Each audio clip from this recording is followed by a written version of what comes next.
CompTIA Tech Plus Complete Training Course. Exam Objective 6.5, given a scenario, configure security settings for a small wireless network. Wireless network best practices.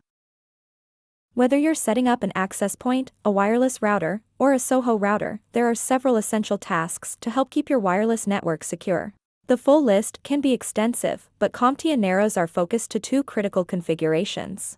These include changing the SSID and updating the device's default administrative password. I will assume for a moment that you are unfamiliar with the term SSID and will therefore explain what it is. The term SSID stands for Service Set Identifier. The SSID is a unique alphanumeric identifier given to a wireless local area network.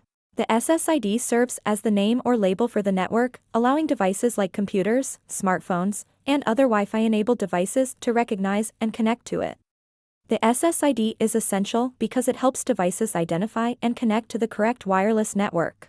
When you want to join a Wi-Fi network, you select its SSID from a list, like the one behind me. Look familiar?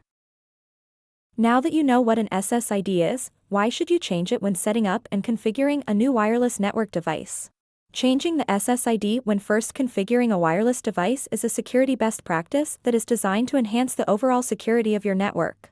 Most routers come with default SSIDs set by the manufacturer.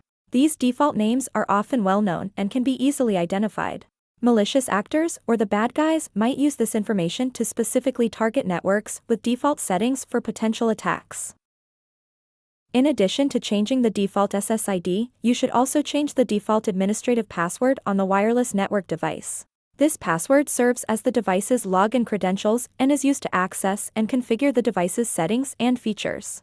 Again, just like the default SSID, default admin passwords are often well known and can be easily exploited by malicious actors or the bad guys, if not changed right away.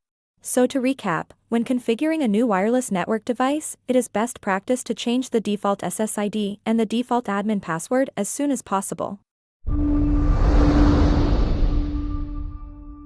Thank you for watching. Subscribe for more great content.